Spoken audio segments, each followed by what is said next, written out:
Meus amigos, mais uma vez, Maria semeando muita paz para todos nós, muito amor e alguns conhecimentos que eu espero que tenha sido, durante todo esse tempo que eu tenho falado, que tenha sido válido, que tenha orientado alguém que está precisando, alguém que não sabia, alguém que ignorava alguma coisa e que agora já até mudou de maneira de pensar, de agir, né? Porque muitas vezes a gente não tem em casa, ou mesmo no serviço, outro lugar, ou mesmo no meio dos amigos, certas coisas, certos conhecimentos. Então, eu vou falar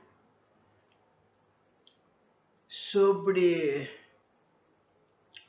os bem-aventurados, né? Que tanto Jesus falava na época que ele esteve aqui, que ele falava tudo que ele dizia nas parábolas, nos ensinamentos que ele dava para os apóstolos, ou mesmo para o pessoal que se aproximava dele. Os bem-aventurados. Bem-aventurados os que choram, porque eles serão consolados. Bem-aventurados os misericordiosos, porque eles alcançarão a misericórdia. Bem-aventurados os limpos de coração, porque eles verão a Deus. Bem-aventurados todos os pacificadores, porque eles serão chamados de filhos de Deus. Jesus, Mateus, versículo 5. Então, nós vamos falar algumas vezes sobre todos os bem-aventurados a quem Jesus se referia. Nós vamos começar hoje. Bem-aventurados os aflitos. Bem-aventurados os que choram, pois serão consolados. Bem-aventurados os que têm fome e sede de justiça, pois serão saciados. Bem-aventurados os que sofrem perseguição por amor, pela justiça, porque é deles que é o reino dos céus. Mateus, versículo 5. Bem-aventurados vós que sois pobres, pois o reino dos céus é para vós. Bem-aventurados vós que agora temos fome, pois serão saciados. Sois felizes, vós que chorais. Agora, pois, ireis. Lucas, versículo 6. Mas ai de vós, ricos, que tendes a vossa consolação no mundo.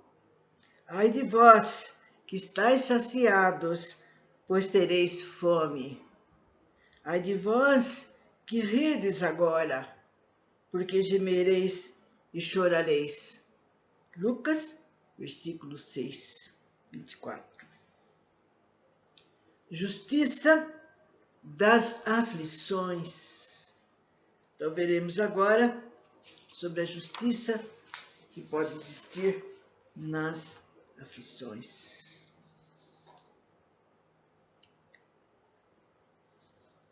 As compensações que Jesus promete aos aflitos da terra somente podem realizar-se na vida futura. Sem a certeza do futuro, esses ensinamentos morais seriam um contrassenso, ou bem mais do que isso, seria uma enganação. Mesmo com essa certeza, fica difícil de se entender a utilidade do sofrimento para ser feliz. Disse que é para ter mais mérito, mas então surge a pergunta: por que uns sofrem mais do que os outros? Por que nascem uns na miséria e outros na riqueza, sem nada terem feito? Justificar essa posição? Como? Porque para um nada dá certo, enquanto para outros tudo parece sorrir. E que ainda fica mais difícil de entender e ver os bens e os males tão desigualmente divididos neste mundo que nós vivemos. E ver os bons sofrerem ao lado dos maus que prosperam. A fé no futuro pode consolar e proporcionar paciência, mas não explica estas desigualdades que parecem desmentir a justiça de Deus. Entretanto, desde que se admita a existência de Deus, só se pode concebê-lo em sua imperfeição infinita, em suas imperfeições infinitas. Ele deve ser todo-poderoso, toda justiça, toda bondade, sem nem isso, não seria Deus. Bom, se Deus é soberanamente bom e justo, não pode agir por capricho, nem por parcialidade. As contrariedades da vida têm, pois, uma causa, e uma vez que Deus é justo, essa causa deve ser justa. Eis do que cada um deve se convencer. Deus, pelos ensinamentos de Jesus, colocou os homens no caminho da compreensão desta causa e hoje considera-os suficientemente maduros para compreendê-la. Eis porque se revela inteiramente pelo Espiritismo, ou seja, pela voz dos Espíritos. Então está dizendo que pelo Espiritismo, né? Pela voz dos Espíritos, quando na mediunidade, né, o médium recebe esses Espíritos, eles falam, né? Fazem muitas palestras, muito mesmo, gente, e responde a todas as perguntas que a pessoa tem necessidade. Causas atuais das aflições. Vamos ver agora, porque tanta aflição, porque tanta insatisfação, né? Tanto desespero. As contrariedades da vida, sendo duas espécies, ou pode-se dizer, de duas origens, bem diferentes, as quais é muito importante distinguir as duas. Uma tem sua causa na vida presente, outras nessa vida, né?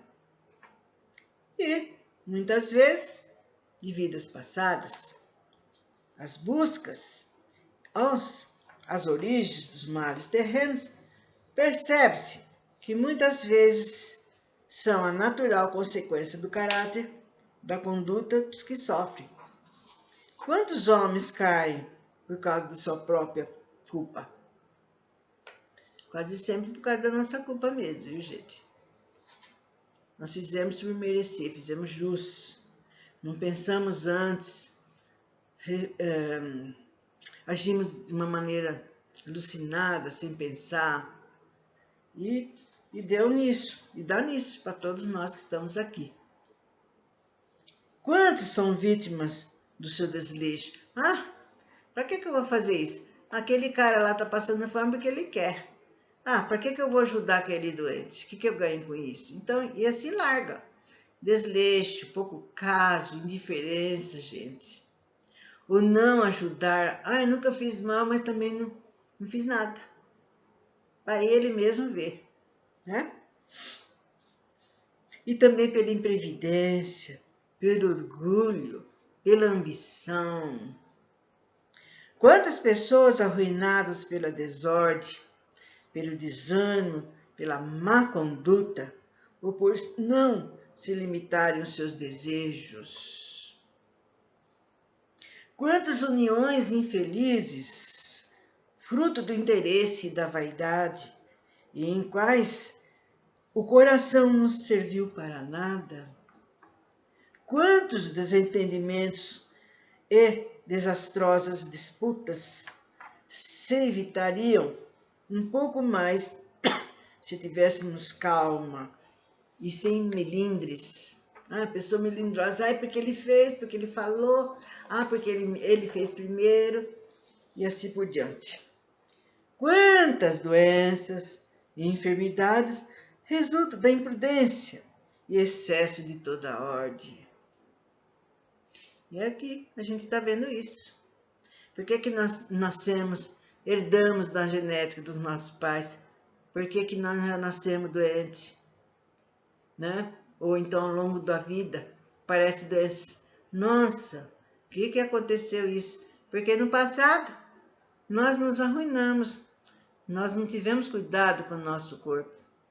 Comemos demais, abusamos, nos desvirtuamos com outras coisas, né? Que tudo que é demais, tudo que é excesso, causa mal. Quantas doenças, gente, olha aqui, enfermidades resultam da imprudência e excessos de toda ordem.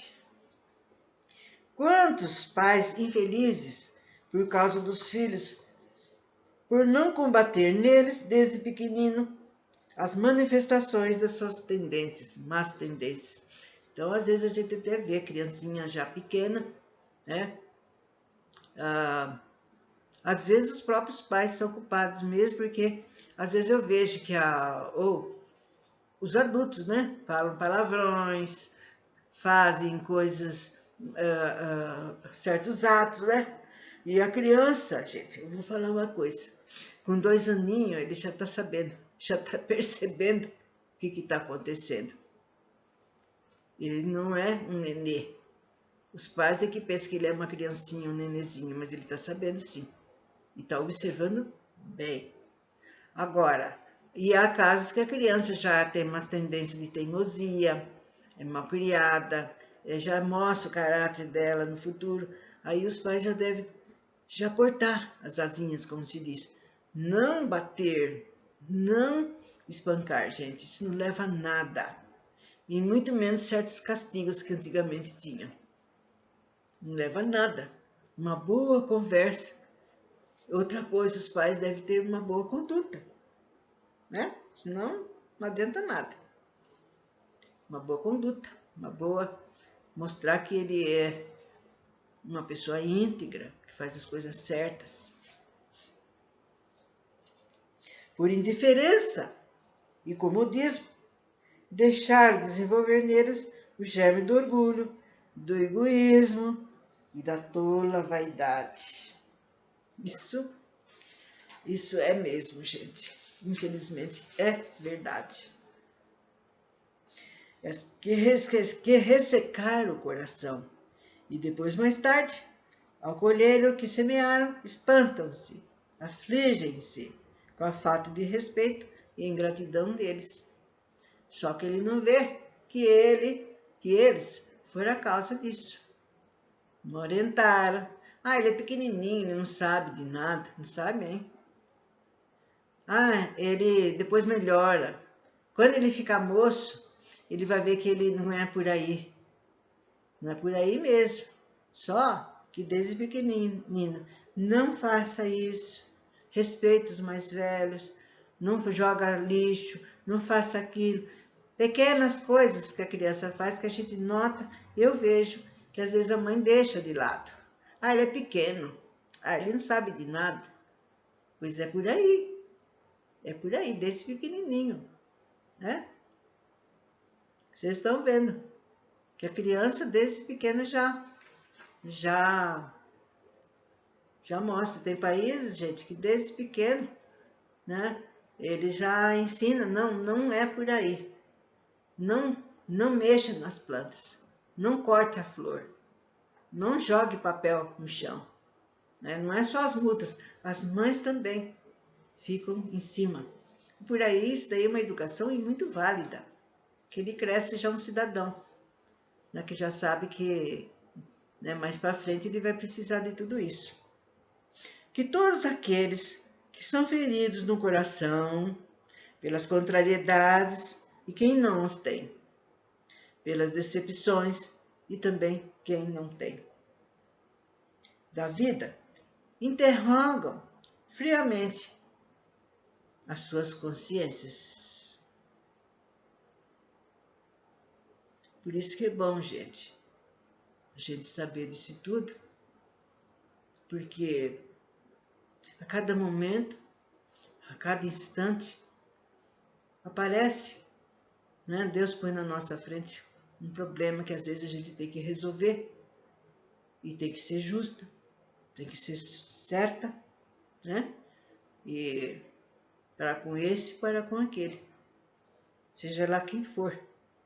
Então Deus já está mostrando, mostra, muitas vezes tem coisas que a gente leva, que aparece, que a gente está sendo testado para ver como é que a gente resolve, como é que vai indo o nosso orgulho, a nossa vaidade e a nossa falta de paciência. Que busquem primeiro a origem dos males que os afligem e sintam nas maiorias das vezes que não podem dizer: se eu tivesse feito ou deixado de fazer tal coisa, estaria nessa situação. É o que a gente, todos nós, né? E as pessoas também que eu tenho conhecimento, muitas falam: nossa, eu devo ter feito coisas muito más mesmo, para mim estar passando essa dura provação, essa expiação, essa doença que Deus me mandou. A quem culpar, então, por todas as aflições, senão a si mesmo? Deste modo, o homem é, na maior parte dos casos, o autor da sua própria dificuldade, dos seus próprios infortúnios, mas, ao invés de reconhecer isso, acha mais conveniente e menos humilhante para sua vontade acusar a sorte. Nossa, eu não estou com sorte mesmo, é por isso. Não é ele que está devendo aquilo, passar por aquilo. É a má sorte.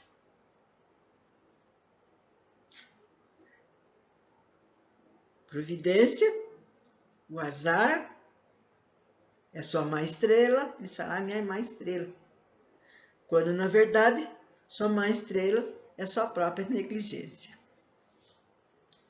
Os males dessa natureza formam seguramente a grande maioria das contrariedades da vida e o homem os evitará quando trabalhar para o seu aperfeiçoamento moral e intelectual. A lei humana alcança certas falhas e as pune. Pode-se dizer que o condenado sofre a consequência do que fez, mas a lei não alcança e não consegue atingir todas as faltas. Ela pune mais especialmente as que trazem prejuízo à sociedade, mas não atinge aqueles que cometeram faltas que prejudicariam a si mesmo. No entanto, Deus quer o progresso de todas as criaturas, e é por isso que nenhum se desvie do caminho reto, né, da qual que não fique impune. Não tem nenhum. Tem coisas, gente, que a gente faz, a gente mesmo, vocês podem ver. Ah, foi uma coisinha à toa. O que tem que eu falei isso? Mas lá no plano espiritual tem sim. A gente pensa que não tem nada. Não tem porque não foi na gente, foi no outro, né? Então, nada fica impune. Mesmo que a pessoa vá na cadeia, que está cumprindo aquilo que ele fez, aquele assassinato, mas hoje, mas amanhã, mas qualquer dia, ele tem que passar pela pena de talião. Quer dizer, passar aquilo que ele fez com o outro. E aí que está a justiça de Deus. No entanto, Deus quer o progresso de todas as criaturas. E é por isso que nenhum desvio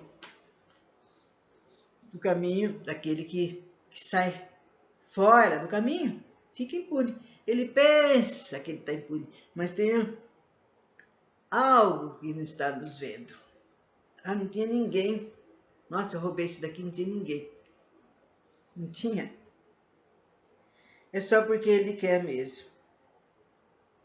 Não há uma só falta, por menor que seja, uma infraçãozinha única à sua lei que não tenha forçosas e inevitáveis consequências, mais ou menos lamentáveis e lastimáveis. E disso conclui-se que tanto nas pequenas como nas grandes causas o homem é sempre punido pelas coisas que cometeu. Isso não tem nada. Pode se esconder onde quiser, pode se fingir de tonta, de besta, de débil mental, o que quiser. Não adianta, gente. Portanto, é melhor não fazer, é melhor melhorar de atitude, de pensamento, de ação. Os sofrimentos consequentes são para ele uma advertência de que agiu mal. Eles lhes dão experiência e fazem com que sinta as diferenças entre o bem e o mal e o alertam para a necessidade de se melhorar para evitar no futuro o que foi para ele uma fonte de desgosto. Sem isso, não teria nenhum motivo para se corrigir. Confiante na impunidade retardatária, não se adianta e, por conseguinte, sua felicidade futura também não. Então, é melhor a gente melhorar, fazer o bem, né? Mas não aquele bem, eu vou fazer o bem porque eu preciso ir para o céu, né? Tem gente que fala. Não é por aí, porque é necessário a gente respeitar e ajudar o próximo. Algumas vezes a experiência vem pouco tarde, quando a vida já está perturbada e foi desperdiçada, as forças desgastadas e o mal não tem remédio. Então o homem se põe a dizer: se no início da minha vida eu soubesse o que sei hoje, quantas faltas eu teria evitado. Faria tudo de um outro modo, mas não há mais tempo. Tal como o trabalhador preguiçoso que diz: perdi o meu dia.